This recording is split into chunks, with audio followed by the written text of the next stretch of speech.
What is up guys, this is Drax with the latest changes and additions on the test server. The main change being 2 continents and alerts. We had a critical mass livestream recently and I explained how it works in my words, but here's the dev note so you can maybe understand it a bit more. Now extensive changes have been made to the way alerts and continent locking work. All continents now require 10 points to become lockable to a faction. 8 of these points are gained through territory control. The last 2 are gained through courtium refinement. When a faction hits the 10-point threshold, an alert will trigger which forces the faction to defend their territory. If they successfully defend their territory for the duration of the hour-long alert, they lock the continent. If they fail to defend the territory for the alert, the faction's courtium-based points are reset. So then we move on to alert resolutions. This is when an alert ends, rewards are given out to players based on a faction's place in the alert. Faction who triggered the alert and win the alert receive 300 ISO 4 and a loot box reward. The faction who did not trigger the alert and wins the alert gets 100 ISO 4 reward. And the faction who lost the alert receives 50 ISO 4 reward. But how does the alert loot work? Well, the loot boxes contain various cosmetics, consumables and even equipment that cannot be found in the depot. Players can only receive items if they participated in at least 50%, that's 30 minutes of the alert. And the amount of ISO 4 currently gained scales based on the percentage of time a player spends in the alert. 100% participation equals 100% of the reward. And the final line here on the dev note reads, when a faction locks a continent, air support arrives to forcefully clear remaining combatants. And this is of course with the Bastion fleet carriers in the sky and the orbital strikes which rain down on the planet, removing anyone who's left. So if you want any more details on that, you can check out the dev blog and I'll leave that link in the description for you to check out after the video. As for me, I was kind of hoping they would push this straight to live, as it's going to be hard to test out thoroughly on the test server. The main thing is that there will be playtests coming up though, and I will of course keep you informed of them, but really Daybreak needs as many people as possible at those playtests so it can be tested properly. So when the time comes, make sure you join the playtest and give your feedback so we can make this new system work as good as possible. On to weapon development now, and a new sniper rifle has been added to the NSX range. The NSX Daimyo carries a 3-round magazine with a headshot kill potential of a bolt action sniper rifle and flexibility of a semi-auto. This adaptable platform has access to a 4x through 12x zoom optics suppressor and various rail attachments. This weapon has a low body shot damage, but what seems like, and I may be wrong here, a 5 times headshot multiplier? It fires faster than a standard CQC bolt action with any of those straight pull attachments, and this one rewards headhunters. I can see this quickly becoming the weapon of choice for infiltrators. For combined arms, there have been a load of changes to air and various vehicles that affect the air. Even the Archer has received a few changes, but these are not complete yet, and it says that there is still a lot of work to be done. So what I'll do is test those changes out thoroughly in another video once they are near a complete stage.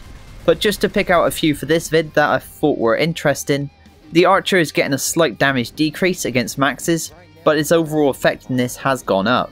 It now has indirect damage in the form of an explosion, affecting any target over 25 meters away.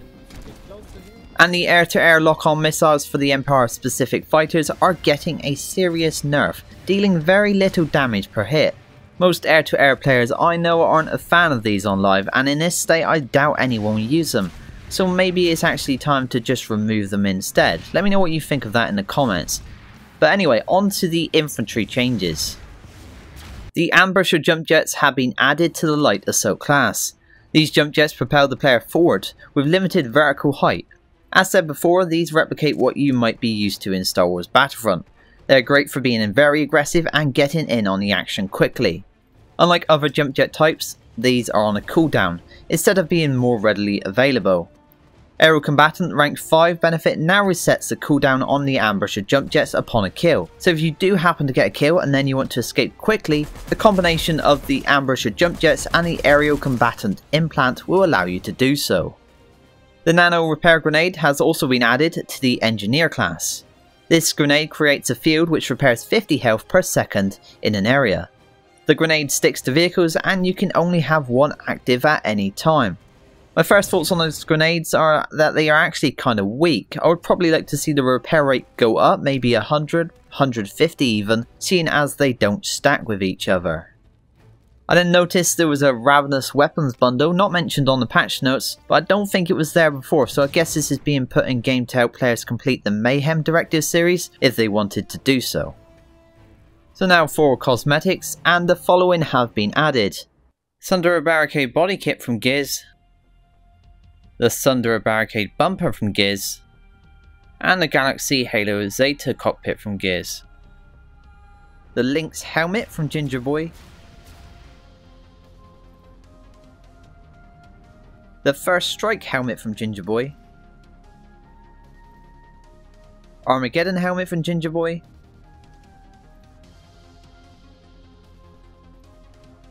Galaxy Torpedo intake from Loremaster,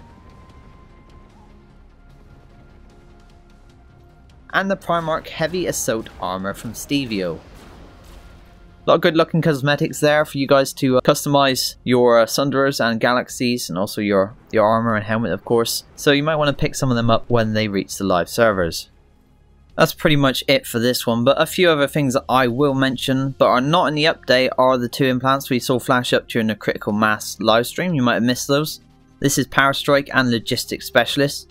Yes, of course, more implants added to the game, although these do look pretty good.